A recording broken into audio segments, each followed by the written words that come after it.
पिछले लेक्चर में हम लोगों ने गद्यांश नंबर 3 को पढ़ लिया था और समझ लिया था। गद्यांश नंबर 3 से संबंधित इस क्वेश्चन को भी हम लोगों ने कर लिया था। गद्यांश नंबर 3 की व्याख्या हम लोग नहीं कर पाए थे, तो आज हम लोग अपनी चर्चा को यहीं से शुरू करेंगे। तो आइए देखते हैं सबसे पहले व्याख्या। लेखक कहते हैं कि जनगणना की रिपोर्ट देखने के बाद वह स्थिति साफ हो जाती है कि जनसंख्या तो दिन प्रतिदिन बढ़ती चली जा रही है, लेकिन रुपया कम होता जा रहा है। अर्थात देश की आर्थिक स्थिति दिन प्रतिदिन गिरती जा रही है। भारतेंदु जी कह रहे हैं कि जनसंख्या तो बढ़ते चली जा रही है भैया, लेकिन रुपया गिरते चला जा रहा है, यानी कि दिन प्रतिदिन हमारी आर्थिक स्थिति खराब होती जा रही है, दयनीय होती जा रही है। इसीलिए हे भारत के लोगों, उठो, कमर कसो और अपने को बेहतर बनाओ, अपनी प्रगति करो, उन्नति करो, और इसी के रास्ते देश का विकास होगा, परिवार का विकास होगा, समाज का विकास होगा और जन कल्याण होगा। तो यही सारी बातें भारतेंदु जी कहना चाह रहे हैं। फिर यहाँ पर क्वेश्चन दिया गया है गद्यांश नंबर 3 से संबंधित, आर्थिक विकास के बिना बौद्धिक विकास संभव नहीं है, कैसे? देखो भैया, जब तक आपके पास पैसा नहीं होगा तब तक आपको शिक्षा भी नहीं मिलने वाली है। यानी कि पैसा नहीं तो शिक्षा नहीं, शिक्षा नहीं तो पैसा नहीं। वैसे अगर शिक्षा ना भी होगी तब भी पैसा मिल जाएगा, लेकिन पैसे के बिना शिक्षा मिलना बेहद मुश्किल हो जाता है। तो वही चीज यहाँ पर दी गई है और कहा जा रहा है आर्थिक विकास के बिना बौद्धिक विकास संभव नहीं है, क्योंकि पैसा भी तभी बढ़ेगा जब व्यक्ति में बुद्धि होगी। अरे भैया, बुद्धि ही नहीं रहेगी तो पैसा कहाँ से लाओगे? नहीं ला पाओगे। कहाँ कमाओगे? नहीं कमा पाओगे। तो पैसा होगा तो बुद्धि होगी और बुद्धि होगी तो पैसा होगा, तो एक दूसरे के दोनों पूरक हो जाएंगे। फिर यहाँ पर क्वेश्चन दिया गया है और कहा जा रहा है फिर कब राम जनकपुर आई हैं। यहाँ पर कहा जा रहा है यदि उन्नति की दौड़ में पीछे रह गए तो समझ लो तुम्हारा पतन निश्चित है और दोबारा राम जनकपुर में कब आएंगे इसी उम्मीद में बैठे रह जाओगे। तो मान लीजिए अगर आपसे क्वेश्चन पूछ लिया जाए तो आपके पास उत्तर स्वरूप लिखने के लिए ये सारी बातें हैं, और अगर मान लीजिए ये सारी बातें नहीं आ रही हैं, जो मैं आपको बोलकर बता रहा हूं उसे भी आप अपने दिमाग में रख सकते हैं, उसे भी लिख सकते हैं, और आपको बहुत सारी चीजें बना के लिखना भी पड़ेगा, अपने विवेक से लिखना पड़ेगा, क्योंकि आप भी तो अपने देश में रह रहे हैं और आपको भी पता है कि हमारे देश की उन्नति, प्रगति, विकास कैसे हो सकता है। तो इसीलिए यह ऐसा चैप्टर है जिसमें आपको बहुत ज्यादा सोचने समझने की जरूरत नहीं है। आप चाहे इसे पढ़ो या ना पढ़ो, आप अपने विवेक से भी इन सारे सवालों के जवाब दे सकते हो, और इन सारे सवालों के जवाब आप तभी दे पाओगे जब आपने इस निबंध को पढ़ा होगा। तभी आप पहचान पाओगे कि इसी चैप्टर से लिया गया है, इसी चैप्टर से आया हुआ है। और एक बार जहां आप पहचान गए बच्चा, फिर ऐसा लिखना, ऐसा लिखना, ऐसा लिखना कि तबाही मचा के चले आना। समझ में आ गई बात? स्पष्ट हो गया? और दरिद्र का मतलब होता है निर्धन। यहाँ दो शब्दों का शब्दार्थ पूछा गया है। दरिद्र का मतलब होता है निर्धन या आप कह लें गरीब। और फिर दिया है कुटुंबी। कुटुंबी का मतलब होता है बाल बच्चे वाला या एक ही परिवार के सभी सदस्य, जिसके बारे में मैंने पीछे कई बार आपको बता रखा है। अगर आपने सारी क्लासों को देखा होगा तो आपको सारी चीजें स्पष्ट हो रही होंगी। फिर यहाँ पर गद्यांश नंबर 4 दिया गया है और कहा जा रहा है सब उन्नतियों का मूल धर्म है, और यह पूछा भी जाता है, तो नोट कर लो। इसके बारे में मैंने पीछे भी एक बार बता रखा है। यहाँ पर भारतेंदु जी कह रहे हैं कि सब उन्नतियों का मूल धर्म है। सब उन्नतियों का मूल धर्म है। वेरी वेरी इंपॉर्टेंट पूछा जाता है। सबसे पहले धर्म की ही उन्नति करना उचित है। देखो, अंग्रेजों की धर्म नीति और राजनीति परस्पर मिली हैं। इससे उनकी दिन प्रतिदिन कैसी उन्नति है उनको जाने दो। अपने ही यहाँ देखो, तुम्हारे यहाँ धर्म की आड़ में नाना प्रकार, नाना प्रकार का मतलब होता है विभिन्न प्रकार, विभिन्न, विभिन्न प्रकार। नाना प्रकार का मतलब होता है विभिन्न प्रकार। नहीं तो आप यहाँ नाना नानी वाले में चले जाओ, उसमें मत जाना। इसका मतलब होता है विभिन्न प्रकार। धर्म की आड़ में नाना प्रकार की नीति, समाज गठन, बैठक आदि भरे हुए हैं। आप देख सकते हैं कि हमारे यहाँ धर्म के आड़ में क्या क्या किया जा रहा है। बहुत सारे करतूत आपको दिख जाएंगे। धर्म के नाम पे हमारे यहाँ सती प्रथा का प्रचलन था। औरतों को जिंदा जला देते थे और उसमें भी ढोल नगाड़ा बजा के जलाते थे। ये सीधी सीधी बेवकूफी थी और कुछ नहीं। इसे मैं बिल्कुल भी अच्छा नहीं मानता, कभी भी ना मानूंगा।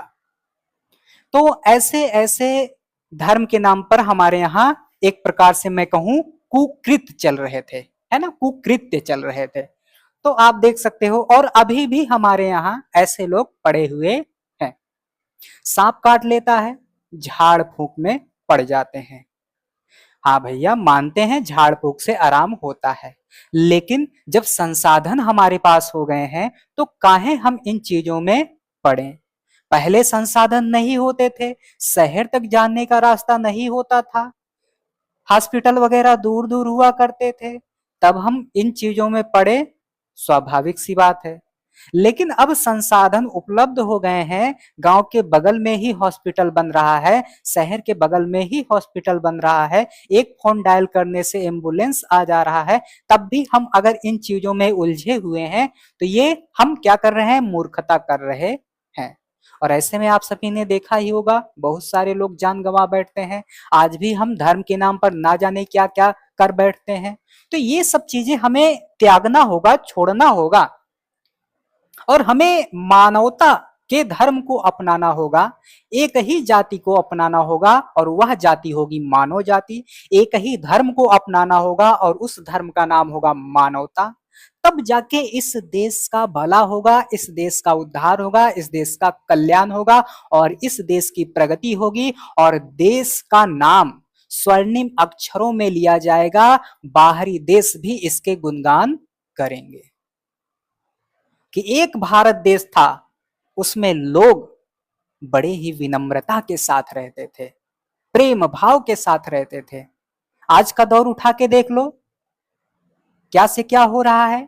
तो इन सब चीजों को जब हम त्यागेंगे तभी हमारा भला होगा, तभी हमारा विकास होगा। यही सब बातें भारतेंदु जी अपने इस निबंध के माध्यम से कहकर लोगों को जागृत कर रहे हैं, लोगों को जागरूक कर रहे हैं और समझा रहे हैं कि भैया यही सब आप अपनाओ, यही सब त्यागो, तभी इस देश का विकास होगा, इस देश की उन्नति होगी।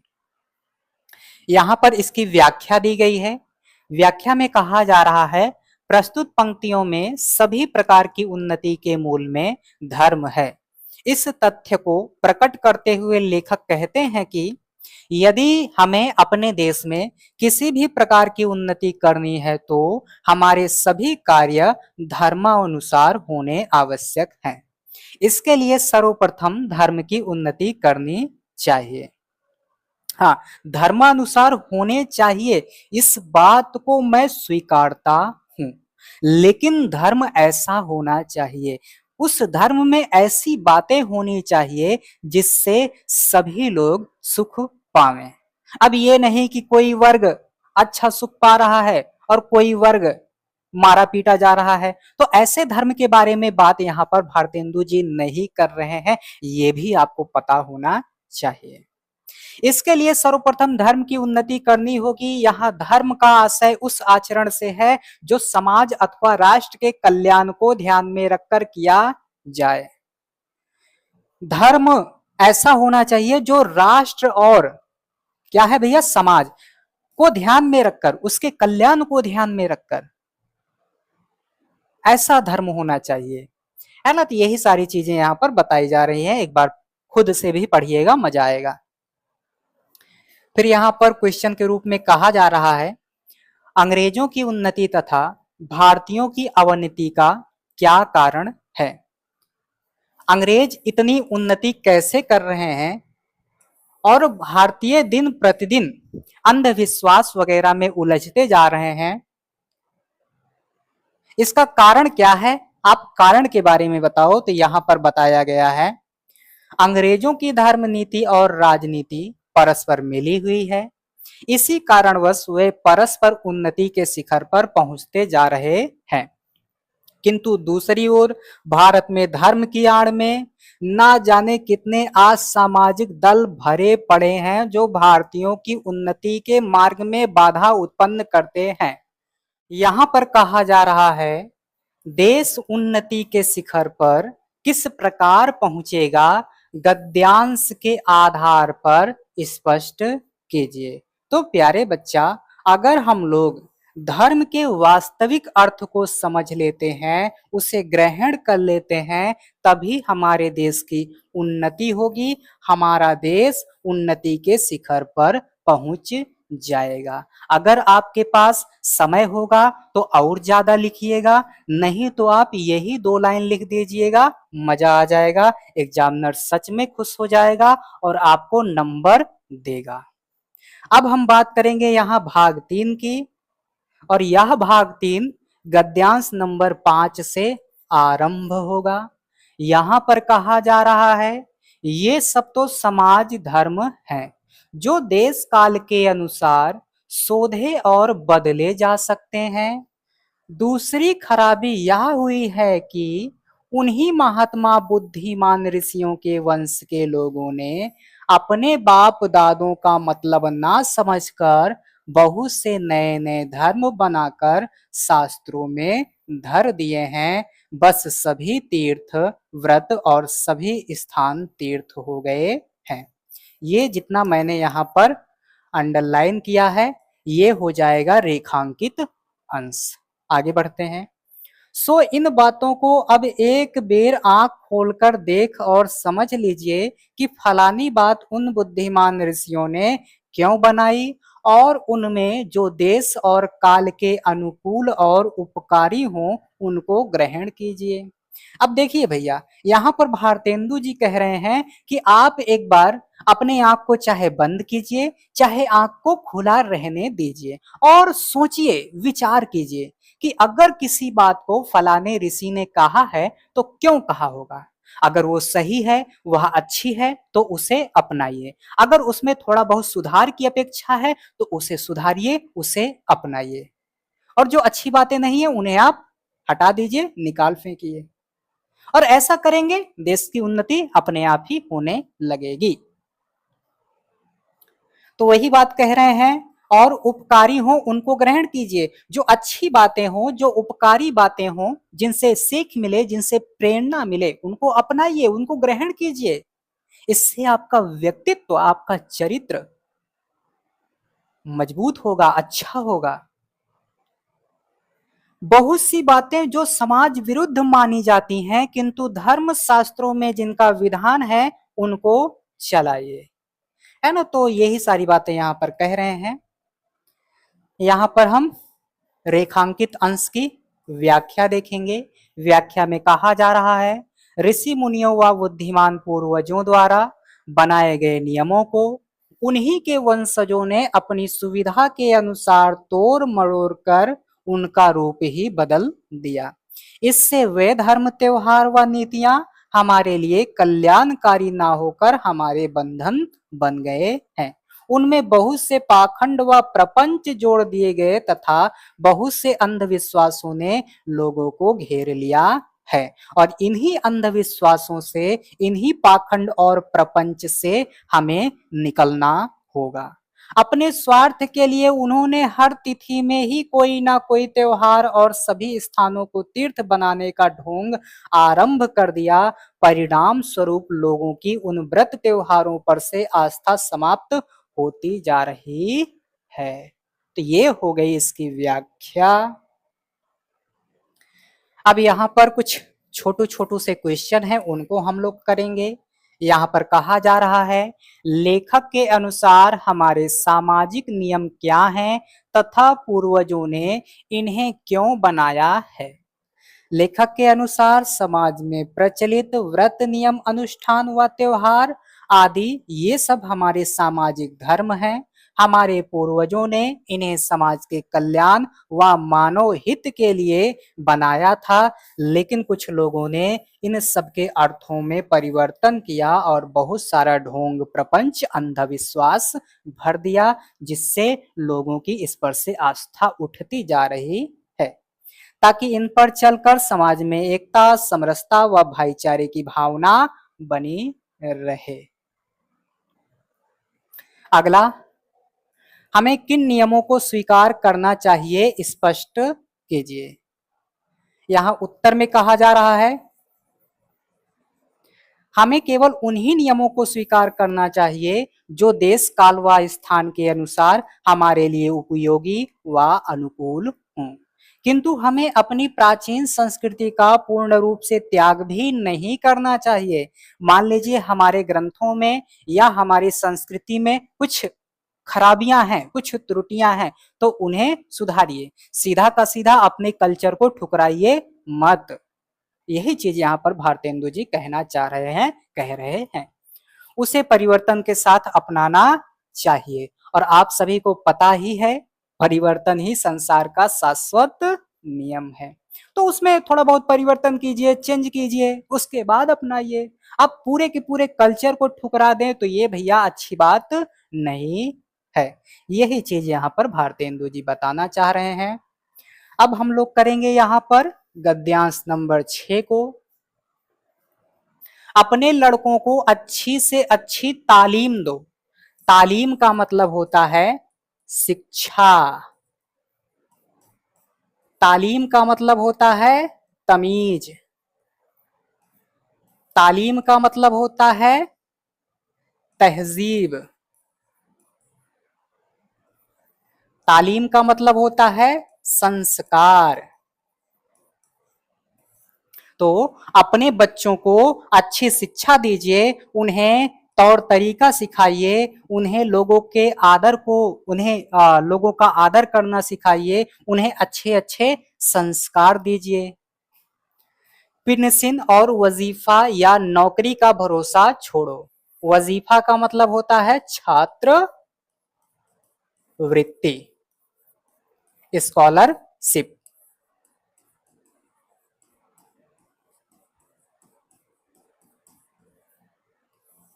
छात्रवृत्ति, नौकरी का भरोसा छोड़ो। आज का एक गंदा खराब पैटर्न बन गया है।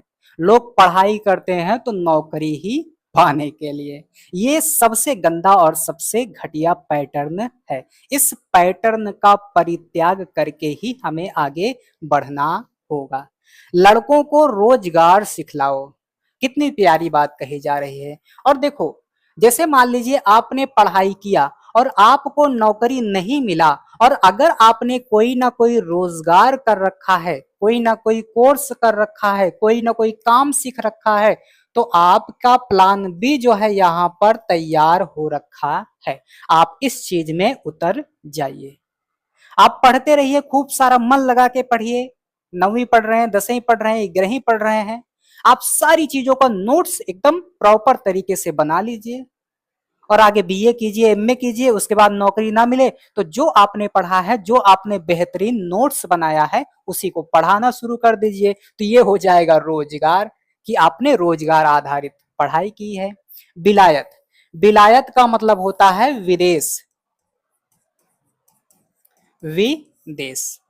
विलायत भेजो, छोटेपन से हिम्मत करने की आदत दिलाओ। उन्हें बताओ कि तुम बहादुर हो, तुम शेर हो, तुम ये कर सकते हो। यू कैन डू इट, तुम कर सकते हो। गो अहेड, आगे बढ़ो। बंगाली, मराठी, पंजाबी, मदरसी, वैदिक, जैन, ब्राह्मण, मुसलमान, सब एक का हाथ एक पकड़ो। यानी कि सारे विषय, सारे धर्मों को अपनाओ, सभी से सद्भाव के साथ रहो। सभी से प्रेम करो। अब ये नहीं कि आप जो है बहुत सारी लड़कियों को इकट्ठा कर लो और उनसे प्रेम करो, ये भी नहीं कि बहुत सारे लड़कों को बटोर लाओ उनसे प्रेम करो। ये वाले प्रेम की बात तो यहाँ पर भारतेंदु जी बिल्कुल नहीं कर रहे हैं। रात रात भर बतियाने वाला प्रेम यहाँ भारतेंदु जी उसकी बात नहीं कर रहे हैं, ये बात भी आपको पता होनी चाहिए। फिर यहां से आपका शुरू हो जाता है रेखांकित अंश की व्याख्या। कारीगरी जिसमें तुम्हारे यहाँ कारीगरी जिसमें तुम्हारे यहाँ बढ़े तुम्हारा रुपया, कुछ ऐसा इनको सिखलाओ कि जिससे तुम्हारे यहाँ कारीगरी भी बढ़े और तुम्हारे यहाँ रुपया भी बढ़े, ऐसा कुछ इनको सिखलाओ। तुम्हारे ही देश में रहा है वह करो देखो, जैसे हजार धारा होकर गंगा समुद्र में मिलती है, वैसे ही तुम्हारी लक्ष्मी हजार, लक्ष्मी यहाँ धन से आसे होगा, हजार तरह से इंग्लैंड, फ्रांसीसी, जर्मनी, अमेरिका को जाती है। तो पढ़ लिया आप सभी ने। आगे रेखांकित अंश की व्याख्या। ओ, हमारे एडिटर साहब ने बहुत बड़ा बड़ा लिखा है। ओ हाँ, आगे बढ़ते हैं भैया, देखते हैं व्याख्या में क्या कहा जा रहा है। भारतवासियों को कारीगरी की शिक्षा को ग्रहण करना होगा जिससे कारीगर हमारे ही देश में उपलब्ध हो जाए, साथ ही देश का रुपया बढ़े अर्थात देश की अर्थव्यवस्था बढ़े और देश तरक्की करे। ये सारी चीजें तो हम गद्यांश में देख के आए हैं। अतः जो उपभोग की वस्तु हम विदेशों से लाते हैं उन्हें स्वयं अपने ही देश में बनाएं, जिसके परिणाम स्वरूप देश का पैसा देश में रहेगा। जिस प्रकार गंगा हजार धाराओं में प्रवाहित होकर अंत में समुद्र में मिलती हुई है, उसी प्रकार भारतवासियों का धन अनेक प्रकार से इंग्लैंड, फ्रांस, जर्मनी, अमेरिका आदि देशों में जाता रहता है। अतः भारतवासियों को ऐसा करने से रोकना चाहिए। भारतवासियों को ऐसा करना चाहिए कि हमारे देश का धन हमारे ही देश में रहे, इन बागड़ बिल्लों के पास ना जाए। फिर यहाँ पर क्वेश्चन दिया गया है और कहा जा रहा है, प्रस्तुत गद्यांश के माध्यम से लेखक क्या कहना चाहता है। लेखक क्या कह रहा है, तो लेखक कह रहा है प्रस्तुत गद्यांश के माध्यम से लेखक यह कहना चाहता है कि स्वदेशी, स्वदेशी यानी कि अपने ही देश, अपने ही देश की वस्तुओं का क्या लिखूं, उपभोग या प्रयोग, अपने ही देश की वस्तुओं का प्रयोग, तो स्वदेशी वस्तुओं का प्रयोग अधिक से अधिक करना चाहिए जिससे हम अपने देश को प्रगति उन्नति के पथ पर अग्रसर कर सकें। तो लेखक ये चीज कहना चाह रहा है यहाँ पर। अगला क्वेश्चन कहा जा रहा है, दिया गया है यहाँ पर, लेखक के अनुसार भारतवासियों को कैसी शिक्षा ग्रहण करनी चाहिए। तो भैया रोजगार आधारित शिक्षा ग्रहण करनी चाहिए। कैसी शिक्षा ग्रहण करनी चाहिए, रोजगार आधारित शिक्षा ग्रहण करनी चाहिए, कारीगरी आधारित शिक्षा ग्रहण करनी चाहिए, जिससे मान लीजिए आप भविष्य में कभी विफल हो जाते हैं तो आपके पास प्लान भी तैयार रखा है। जैसा कि पीछे मैंने आपको बता दिया कि आप पढ़ रहे हैं, अच्छे से नोट्स बना के रख लो, 4-6 साल मेहनत करो, नौकरी नहीं मिली पढ़ाना शुरू कर दो, रोजगार तैयार है। ये हो गया, तो पढ़ लीजिएगा जो कुछ भी दिया गया है।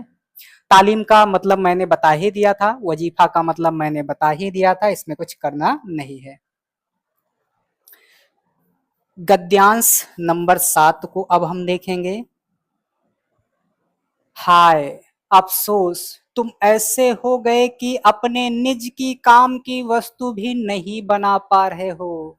हाय राम, ये तो बड़ी दुविधा की बात है, तुम अपने स्वयं की चीज को भी नहीं बना पा रहे हो। बड़े दुख के साथ मुझे कहना पड़ रहा है, बड़े दुख के साथ मुझे यह भाषण देना पड़ रहा है। भारतेंदु जी ऐसा कह रहे हैं, मैं कुछ भी नहीं कह रहा बच्चा। भाइयों अब तो नींद से चौंको, भाइयों एवं बहनों अब तो नींद से जागो, कब तक सोते रहोगे। आगे, अपने देश की सब प्रकार से उन्नति करो, जिस भी तरह से हो सके भैया अपने देश की उन्नति करो। उन्नति का मतलब होता है प्रगति, विकास। जिस भी तरह से हो सके बच्चा अपने देश की उन्नति करो, अपने देश की प्रगति करो, जिसमें तुम्हारी भलाई हो वैसी ही किताब पढ़ो। जिससे तुम्हारा भला हो वही किताब पढ़ो, वही काम करो, वैसे ही खेल खेलो, वैसे ही बातचीत करो। परदेशी यानी कि विदेशी वस्तु और विदेशी भाषा का क्या करो, परित्याग करो। और इन सबका भरोसा भी मत करना। अपने देश में अपनी भाषा में उन्नति करो। इसीलिए भारतेंदु जी कहते हैं, निज भाषा उन्नति है, सब उन्नति को मूल। बिन निज भाषा ज्ञान के मिटत नहीं को सूल। तो ये मैंने समझा दिया। अब यहां पर इसकी व्याख्या दी गई है। गद्यांश बड़ा छोटा सा है, रेखांकित अंश यहां से लेकर यहां तक दिया गया है। ये लोग व्याख्या को इतना बड़ा कर दिए हैं, अरे भैया पढ़ना पड़ेगा। भारतेंदु जी भारतीयों को सचेत करते हुए कहते हैं कि कितने अफसोस और दुख की बात है कि तुम अपने दैनिक कार्यों में काम आने वाली वस्तु को भी नहीं बना पा रहे हो। तुम दिया सलाई जैसी वस्तु को नहीं बना पा रहे हो, माचिस की तीली नहीं बना पा रहे हो। तुम गुलामी के अंधेरों में जी जी कर इतने अकर्मण्य हो गए हो, वह आलसी हो गए हो कि अपने काम की वस्तुएं भी नहीं बना सकते। उसके लिए भी तुम विदेशी वस्तुओं का प्रयोग करते हो। आगे लेखक कहते हैं कि भाइयों, आपको इस अकर्मण्यता की नींद से जागना होगा। अब हमें अपने काम की हर वस्तु अपने ही देश में बनानी होगी। इससे हमारा बौद्धिक विकास तो होगा ही, साथ ही देश में आर्थिक प्रगति के अवसर भी बढ़ जाएंगे। तो भारतेंदु जी इतनी सारी बातें कह रहे हैं। यहाँ पर बहुत ज्यादा क्वेश्चन नहीं करेंगे, 2 क्वेश्चन देखेंगे। यहाँ पर कहा जा रहा है, प्रस्तुत गद्यांश के आधार पर स्पष्ट कीजिए कि भारतीयों को किसका त्याग तथा किसको अपनाना चाहिए। तो भैया जो आपकी विदेशी वस्तु है, जो विदेशी वस्तु है उसका परित्याग करना होगा और स्वदेशी वस्तु को अपनाना पड़ेगा। आगे, भारतवासियों को किसके भरोसे नहीं रहना चाहिए। तो भैया जो पराई वस्तु है, जो परदेसी वस्तु है उसके भरोसे नहीं रहना चाहिए, परदेसी भाषा के भरोसे नहीं रहना चाहिए, और अपने ही देश में अपनी ही भाषा के साथ उन्नति और प्रगति करना होगा। यही सब बातें भारतेंदु जी इस निबंध के माध्यम से कहना चाह रहे हैं। तो इसी के साथ यह निबंध समाप्त होता है और आशा करूंगा कि इससे संबंधित जो भी क्वेश्चन पूछा जाएगा इसके बाहर से नहीं आएगा।